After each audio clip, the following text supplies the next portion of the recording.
Well, good afternoon, everybody. Today we have a great treat. We have Representative Savannah Maddox, who represents the 61st District in Kentucky. And Representative, thanks so much for taking a few minutes with us and talking about all the work that you're doing on behalf of the Commonwealth.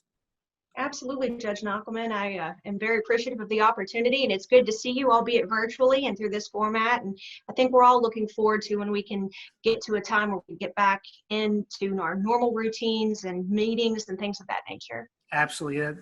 Virtual is okay, but it's nothing like being together, yeah. So first, for a quick second, if you can, what geography encompasses the 61st District that you represent? Yeah, the 61st District, I have all of Grant County, the southern half of Kenton County, a little bit of Boone and northern Scott. But in Kenton County specifically, I have the southern half of Independence, as well as parts of Morningview, Visalia, a little bit of Ryland Heights, Nicholson, Pioneer, and those areas. So I've really enjoyed having the opportunity to serve, and I consider it a privilege. And I really have enjoyed working, particularly with those folks in South Kenton, because it's a little bit different than the rest of Kenton County, but I think that they have a lot that they bring to the table, and it's been a very good thing. Well, there's no question you're working hard at it and making sure you're engaged and accessible to the community, and that's very obvious, and I really appreciate that. So let's jump in to the issues that you're dealing with daily. And you just come out of a session. We've talked to a couple of our representatives and legislators about the uniqueness of this session that you came out of it recently. Maybe speak to that and the uniqueness of that and your perspective on what occurred. Yeah, every day pretty much since March, myself and virtually every other member of the House and Senate have been dealing with unemployment claims. As of right now, we have 927,000 Kentuckians who have filed for unemployment. That is 45% of our workforce has applied, and there have been a lot of issues with that where folks have maybe applied at the beginning of March that have yet to receive a dime. And as you can imagine, there's been quite a bit of frustration through that. And just yesterday, actually, at the Capitol and the day before then, folks started assembling and were waiting in line. And as of yesterday, some folks had waited 10 hours to be able to speak to someone from the states to investigate their unemployment claims. So, I mean, we've got to do something about that. And I think that has been the primary focus of what we've been doing. In the context of the interim, that's when members of the House and Senate get together jointly for committee meetings. And typically we use that time to discuss any issues or proposed legislation that we will be dealing with when the General Assembly session reconvenes. But this time we're using the interim to focus on our response to COVID and to see what went wrong and what went right. So I think that COVID-19 has really dominated the majority of the discussions that we're having in the interim, but also back during the General Assembly session itself, because, we started off strong. We're going into a budget year, which typically the biennial budget would be for 2 years, but we were given the circumstances, only able to pass a one-year budget so that we would have the latitude to come back next year and reformulate a budget, because frankly, we had no way of knowing what type of revenue that we would be able to bring in. And I think that what we've seen is the economic impact of shutting down Kentucky's entire economy has had devastating results, and not just with folks being unemployed, but some of these folks don't have a job to return to. So, I mean, we're going to have our work cut out for us, not just during the interim, but whenever we go back in January to address some of these issues, because some businesses that were shut down will never open their doors again.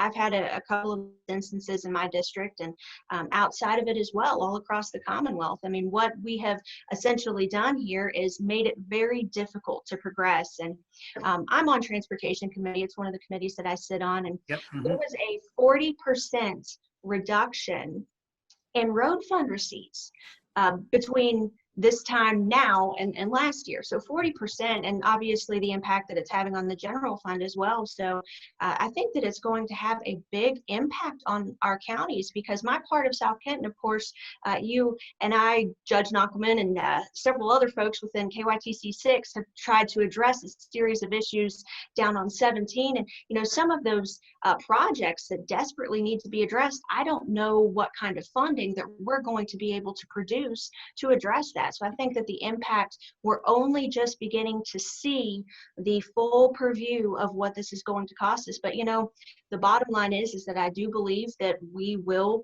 come out stronger. In the end, we're going to rebuild this economy. Everyone understands that certain things needed to be done to protect the health of our neighbors and friends, and Sure. to minimize the impact of COVID. Obviously, we understand that. But moving forward, we need to never again shut down an entire economy like we did, because again, the economic devastation is far outweighing the raw impact of COVID itself. And that's one of the things that I will be focusing on in January of 2021, whenever we reconvene, is looking at KRS 39A. That is the statute that the governor has utilized to declare a state of emergency, and also to do some of the things that he's done in terms of shutting down businesses. And obviously, federal judges have weighed in terms of the interstate travel ban and the issue with religious services and things of that nature. But one of the chief things that I'm hearing, not just in my district, but across the Commonwealth, is that people are wondering what the General Assembly can do in those instances. But when we're out of session, there's nothing that we can do other than use our voices and try to have that dialogue with the governor's office. Only the Attorney General can intervene. So what I'm hoping to do with 39A is to amend it to say that if an executive order establishing a state of emergency surpasses a 2-week time frame, that the General Assembly will be brought back. Because if we ever did have another crisis to this scale, you would want the General Assembly to be able to weigh in to devise solutions, so that we're not dealing with what we are now. Because I feel like, to a certain extent, the General Assembly has kind of been an ancillary feature in all this. We've really not had an opportunity to weigh in on a lot of these decisions that were made. So I want to make sure that people across Kentucky have a voice in that situation. And there are other aspects of 39A that we'll need to address too, because we want to make sure that we do protect Kentucky's businesses moving forward. But I think that in the interim, whenever we're looking at ways that we can better equip businesses to rebound and to rebuild after this, that we do need to focus on deregulation instead of looking at subsidies or tax deductions or things like that, which, in some instances have traditionally been used to stimulate the economy. We need to look and see what we can do to make it easier for businesses to operate and to turn a profit. And, if there's any costly or antiquated regulations that we can look at to just more or less get the government out of the way and let them succeed, especially at this time. Well, it's very clear that, and you pointed out that there's things we've learned that went well, things that didn't go so well, and that's a great time to see that the legislature is diving into that and making sure we come out of this with we now will know, right, and making sure we don't go back to making any of the same mistakes. It's obvious, your interest in trying to make sure you're supporting businesses, getting the economy open back up in even a bigger way than it already is. Are there things that you see in terms of some of the stories that you could share maybe to people that maybe not understanding the impact to businesses? It's one thing to get a job open, and we know the state staff is working hard down there to take care of the clients who come to them in front of them and getting these issues taken care of. But in terms of the businesses, and interested, those who may not be aware of the impact to a business that might have been one of this comes to my mind is the daycares, right, who have maybe been limited on what they can open up as, and you think that's a good thing, but if they can't open up enough of a business model to be sustaining past a few weeks, that's really detrimental to their success. Maybe you have some comments to that as well. Yeah, on an individual level, obviously without disclosing names, there are so many folks that have reached out to me, and on a daily basis, all of us are dealing with these unemployment issues, trying to get cases open with constituent services, which frankly, they're very backlogged as well, because there's just such a great need. But I've got families here in my district who are, they've had vehicles repossessed, they're well past due on their bills. They're having to run up credit card debts, unsecured loans, more or less, that are going to have a very difficult financial impact on them long term. And the other scenario here is something that we haven't really talked about a lot is I have property owners in my district who they were unable to evict folks. And you can understand to a certain extent the impetus behind that is you don't want folks thrown out on the street in the midst of a pandemic. But that said, the bank is still going to be expecting the payment on that property that they're living in. So we've got landlords that have really fallen on hard times as a result of that. So I mean, some of the thinking was very myopic in its scope, and that you have to look at the bigger picture and see how this is really going to impact folks. But I think that we will be seeing more foreclosures, and we're going to see folks who are struggling as they already are. I mean, I've got a lady that I'm thinking of in particular that she applied in the beginning of March, and she had yet to receive a dime. And whenever the force of government is used to prevent folks from earning an income, you have to be able to make good on that promise. And, there are so many folks who are running out of hope, wondering, how they're going to pay their bills, how they're going to put food on the table. And then we have other folks who have gone back to work, which is a great thing. We're glad that they have a job to go to, but they still haven't seen that first dime. And of course, they've paid into unemployment. So it's something that's expected. And I think that there is a conversation to be had about improving the unemployment system as well. I don't think that anybody would have anticipated that it would have the kind of volume that it's experiencing, but at the same time, there does need to be a level of accountability there too, to say, what are we going to do to get these folks back into earning an income? Because again, the line down in Frankfurt today was just absolutely wrapped around the building. That and that's another thing that we talk about, unintended consequences. We shut down the economy to keep folks from spreading a virus.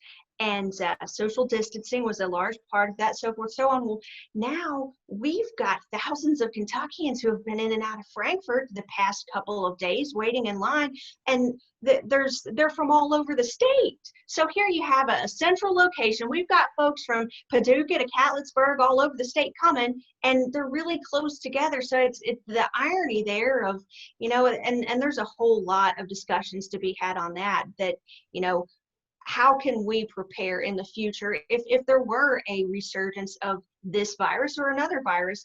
How can we make sure that we never have to go down this road again? And there are some good things that we have done right, I feel like, as a state. And our county officials as well have done a good job. Judge Knochelmann, from the onset of this, of being positive. And I think that that's what people need, because there certainly is enough conflict to go around right now. There's enough despair, there's enough struggle. So I'm appreciative of what you've done, not only through this video series, but your positive outlook and trying to be part of the solution. Well, you're very kind. And one of the things you talk about, unintended consequences, and maybe this is one of those areas it's important to make sure everyone understands, is this whole point of gas tax, and you're working on that transportation committee. And again, I don't think I've ever seen anybody more tenacious about really getting into the details and addressing these needs in the community for roads and infrastructure and figuring it out.